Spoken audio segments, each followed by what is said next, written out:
It's Easter. Easter is the holiday, is like the Easter eggs that we open. Now, Easter eggs have something else inside of them. So it's not just the egg that you see, it's what's in it. And Easter, the holiday, is like that. It's got things inside of it. It has many layers, like the eggs that we dye. This time of year, a lot of holidays are celebrated. And the ones that are the oldest ones of all are related to the greening of the earth and the end of winter and the beginning of spring. And we see that in this part of the world. We see green things coming up from under the brown of winter, and we see animals having babies. And it's a reminder that it's a time of new beginnings, that we're starting again. Easter is somehow connected to the moon because it always comes after the first full moon after the spring equinox, which we celebrate in March. And Easter is a time when Jewish people celebrate Passover. And that helps us all remember that everyone should be free because the Jewish people celebrate their escape from slavery. And of course, Easter is also a time to remember the wise teacher Jesus. And that's who the holiday talks about. And for some people, Easter is a mystery inside of a mystery, full of things we don't always understand or things that we may never know for sure.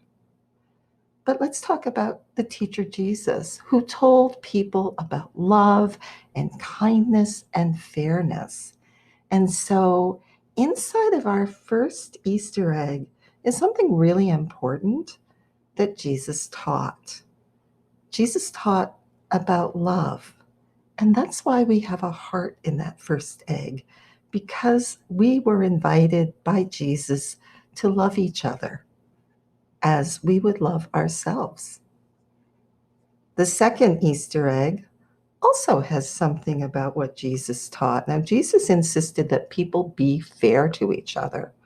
So our second egg has a band aid in it because unfairness hurts and fairness can heal us. And that is as true now as it was a long, long time ago.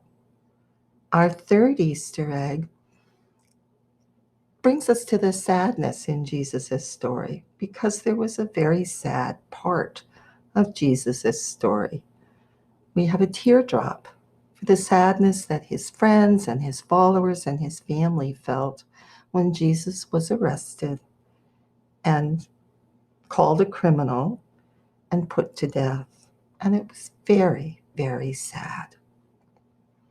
But something happened, something kind of mysterious and amazing as the story is told.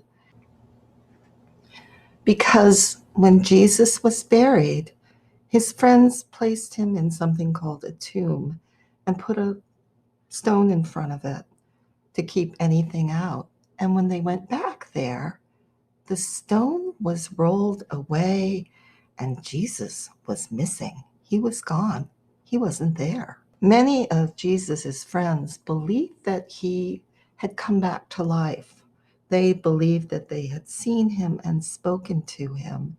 And eventually, they began to teach and speak of his message of love and fairness for all people.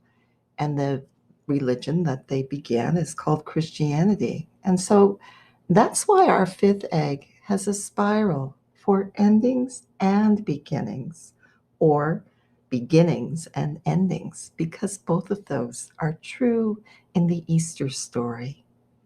And our last egg has a question mark in it because all of this happened a very long time ago. And Easter is full of things that weren't written down for many years later, and full of things that are mysterious, that we may never know for facts, and we may never completely understand.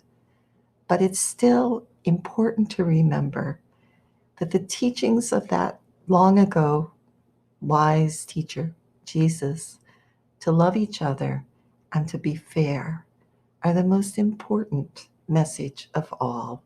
And those really aren't hidden, but they're out there in plain sight.